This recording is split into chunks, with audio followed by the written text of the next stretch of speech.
Within the entire Western Ghats of India, Uttara Kannada is currently the largest and the densest primary forest, having the biggest impact on India's monsoon. Every other forest in Maharashtra, Kerala, and Karnataka has either lost over 70% of its tree cover or has been severely fragmented in just the past 20 years. And these final remaining rainforests are directly slated for destruction in 2025 by 4 large infrastructure projects that threaten to destroy it forever. This may be the last call to protect the remaining primary rainforests of Western Ghats in the entire Indian subcontinent, where I explain the consequences for not just the locals of Uttara Kannada or the state of Karnataka, but for India, including the display of an action that takes less than a minute to execute to do whatever you possibly can do.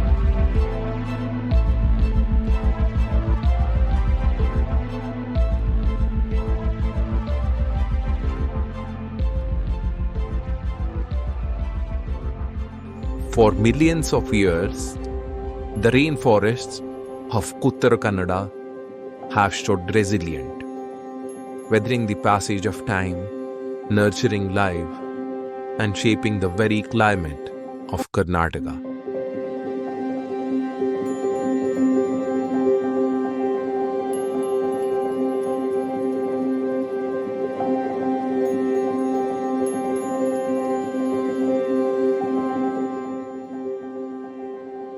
These forests, stretching across 8,021 square kilometers, form one of the last great strongholds of undisturbed wilderness.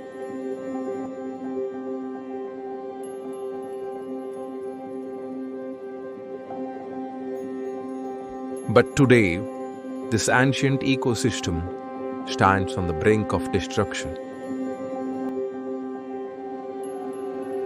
4 vast infrastructure projects slated for 2025 threaten to erase over 1.9 lakh trees, displacing nearly 2 lakh people who have lived in harmony with these forests for generations.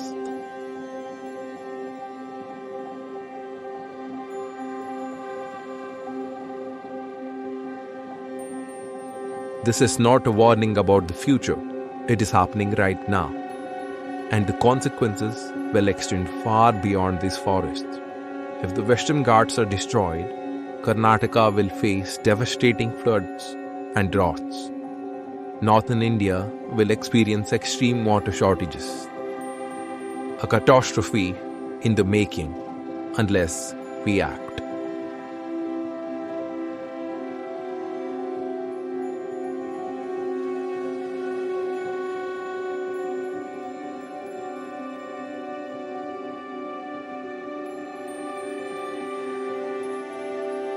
"150 million years ago, India was part of the supercontinent Gondwana.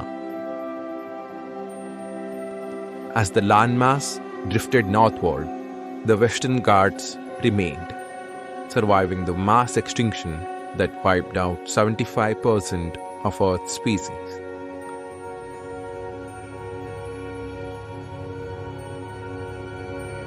These forests are older than the Amazon, a relic of a time before human civilization.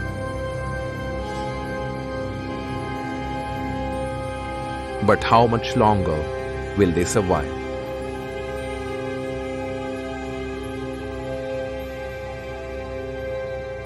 For centuries, these forests endured, protected by indigenous communities, conservationists, and laws written to safeguard nature itself. But today, the last great wilderness of Karnataka is being carved apart.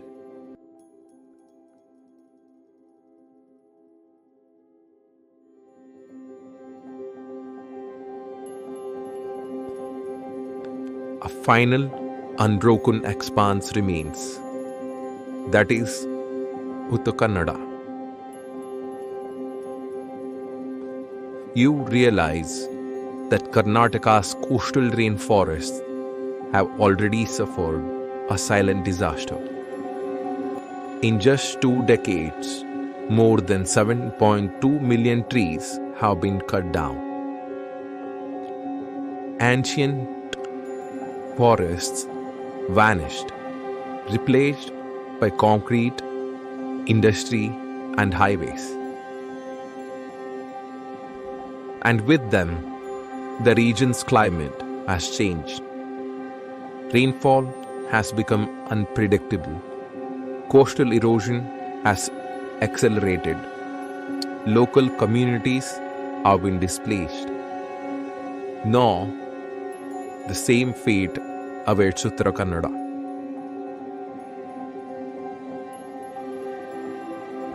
Dakshina Kannada lost 14,000 hectares of forest land, and Udupi has lost more than 11,000 hectares of forest land.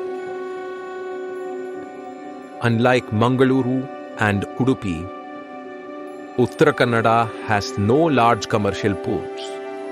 Its coastline remains unspoiled.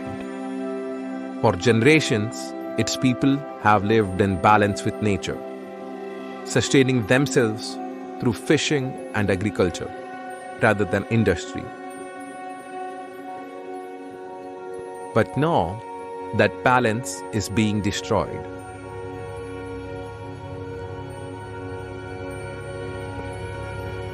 So what's at stake? The Western Ghats do more than store carbon or produce oxygen. They are the lungs of the monsoon system, cooling the air, forming clouds, and ensuring stable rainfall across Karnataka.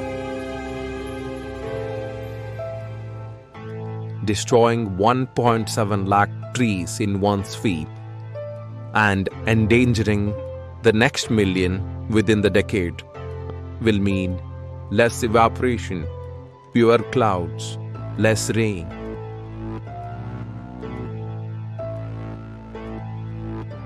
And soil erosion will mean landslides, floods in some region,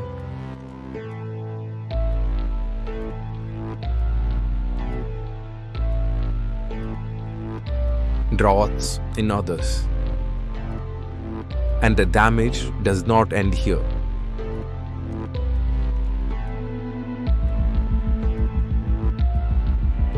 So what are these projects that will destroy Karnataka's climate? Mega ports in Kasaragod and Keni, both in total costing over 7,000 crores. 18,000 fishermen displaced without consent.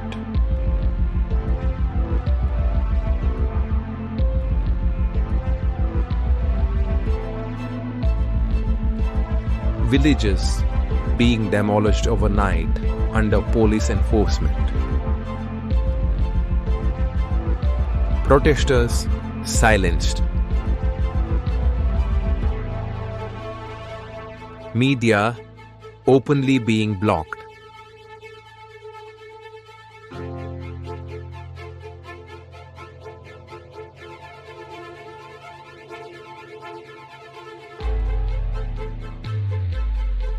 The other project is the Hubballi-Ankola railway line. 1.5 lakh trees to be felled, splitting the Western Ghats forever.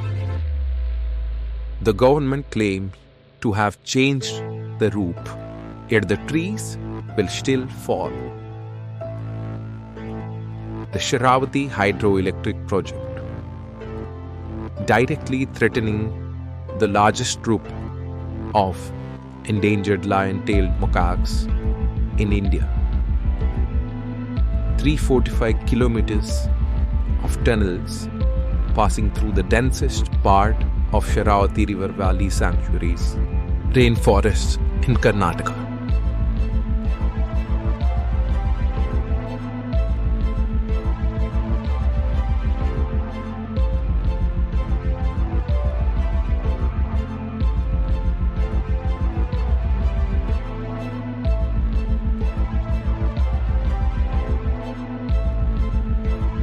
the expansion of the Kava naval base, costing over 20,000 crores, and the expansion takes 11,300 acres of land, including 8,661 hectares of forest land.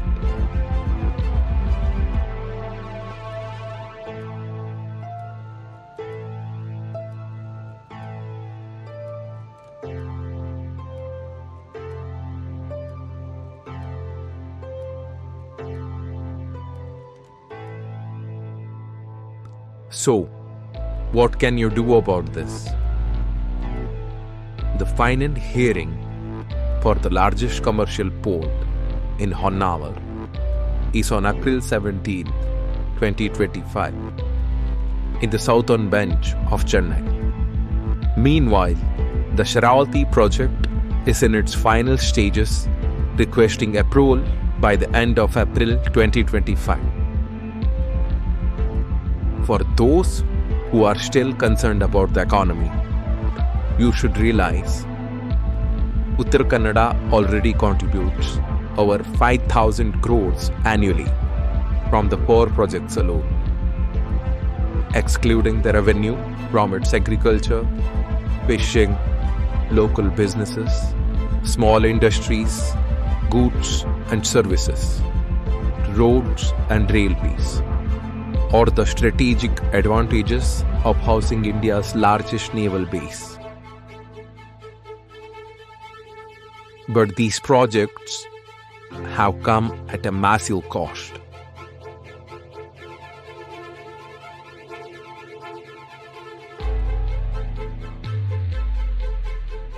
They have flooded and fragmented local forests, disrupted agriculture and fishing, and have displaced tens of thousands of people who had protected these lands and oceans for generations. Many were forced to abandon traditional livelihoods and seek work elsewhere. Yet the commercial ports in Kasaragod and Keni will demand new railroads, industries, housing, and expanded highways. The Sharavati Pumped Storage Project plans to move water from the Western Ghats to Bengaluru, uprooting more than 11,000 ancient trees in the deepest regions of Western Ghats. Even though this river is vital for groundwater and humidity in the forests as well as the coastal communities, each of these projects lays the groundwork for the next, transforming forests, agriculture, fishing, livelihoods, and small businesses into a system of endless resource depletion. Karnataka is already an energy surplus state. We do not need to sacrifice one of the last pristine rainforests for short-term gains. For both water and electricity, decentralized solutions are already viable and can be further developed. Instead of harming these communities and forests.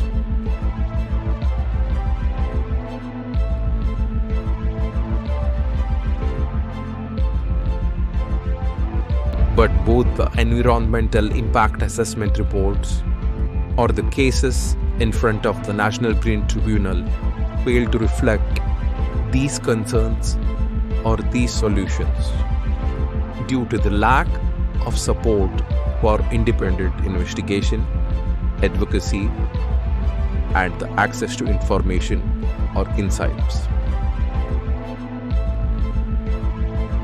If you care about your climate, your water, and your rights, you can act. You can send an email to the NGOs and the Ministry of Environment requesting an independent investigation using the templates provided in the description.